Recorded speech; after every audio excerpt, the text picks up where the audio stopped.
We have a ton of good news about the fourth stimulus check, Social Security benefits, and SSI and SSDI. Now if you guys want to know the latest news about the fourth stimulus check, then continue watching this video. Biden is taking huge action this week to fight inflation, and the Biden administration has confirmed that addressing inflation and helping low-income households financially are their top priorities. Several new relief programs are being established this month.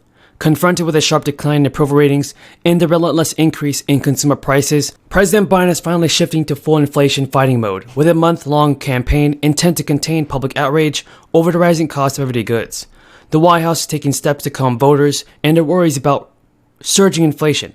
They are signaling that Biden understands what U.S. households are enduring and that officials are maximizing efforts to bring prices under control.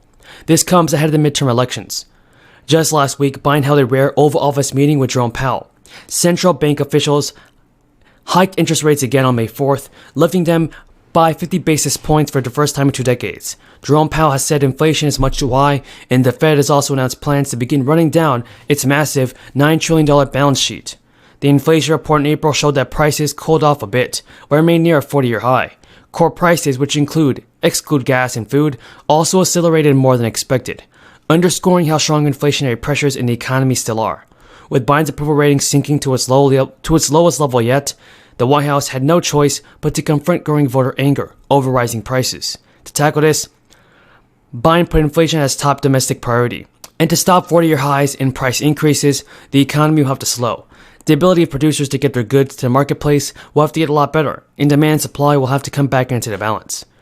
Americans applied for jobless aid last week, but the total number of Americans collecting unemployment remains a 5-decade low.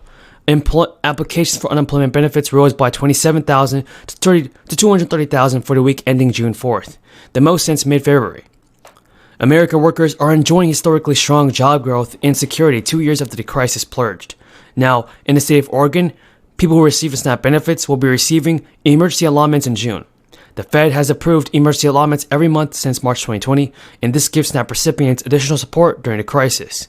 These emergency benefits are a temporary support that Oregon people can provide because of the federal emergency. Because the federal government approved the emergency benefits for June, Oregon will also be able to issue them in July. But the emergency benefits are expected to end when the federal public health emergency ends. Folks, if you found this video useful and helpful, don't forget to subscribe and comment below.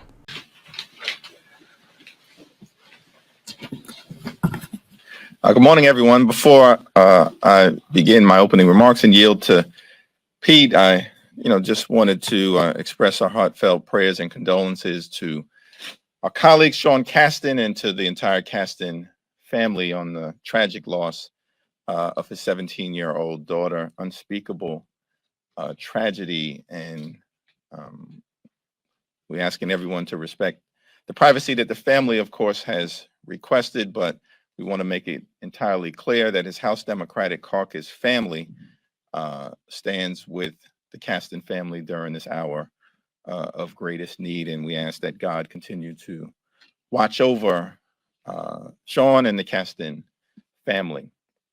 Now, we had a very robust discussion earlier today. House Democrats have been focused like a laser beam on making sure that we can continue to create good-paying jobs. 8.7 million jobs have been created during the Biden presidency. Keep unemployment low. It remains at 3.6%.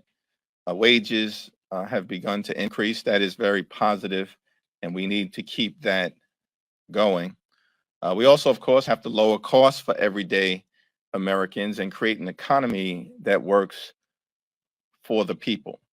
And so consistent with that effort, this week, led by Representative Abigail Spanberger, the Lower Food and Fuel Costs Act will be on the House floor explicitly to try to lower costs in two critical areas that the American people are feeling in their pocketbook. Of course, gas prices as well as food prices. We're hopeful that the effort will secure bipartisan support on the floor and that the Senate will see its way toward acting in this incredibly critical area at this particular point in time. We want to keep the aspects of the economy foundationally around unemployment and job creation going, while at the same time working to lower costs for everyday Americans. That is our commitment as House Democrats. That is what we will continue to do. We, of course, are also monitoring the developments in the Senate with respect to the gun violence prevention legislative agreement. We look forward to the text becoming publicly available, hopefully sooner rather than later. But I think many of us, certainly the people I represent back at home, heartened by the apparent breakthrough in doing something to address the gun violence crisis that we have been afflicted with here in the United States of America. Now yield to my distinguished colleague, our Vice Chair, Pete Aguilar. Thank you, Mr. Chairman. When the January 6th committee started, we said very clearly that we would tell the full and complete story about what happened on January 6th and what were the causes that led up to it. Through 2 hearings so far and more ahead. And what they say is a 21% premium for the full year. But of course, yeah, it's moved up a lot because oil has moved up a lot. All of energy has moved up a lot. Multiple overall would seem to be a bit low versus the group. Hence, you're seeing this reaction.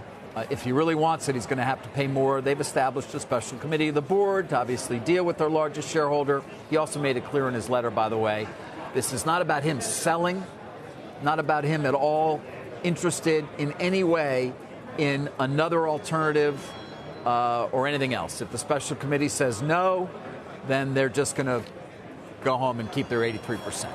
But that's where we stand.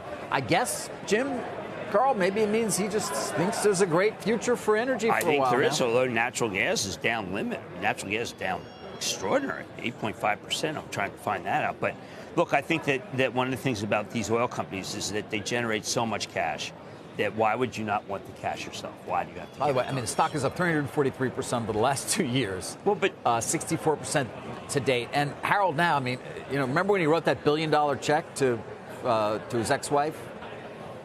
And we thought, ooh, that's a lot. But now he's worth $23 billion himself, $27 billion himself. No comment. No comment. No comment. Okay. I wasn't asking for one. You thinking about checks you've written? Those didn't become memes on the internet. No, if I get the check from my Bit guy, I might be able to write a check. Where's the Bit guy? What's he doing over there? Oh, my God. Let me just check again. All this for $37? No, I just want the money back. I know you do. I know you do. Show me the money, please.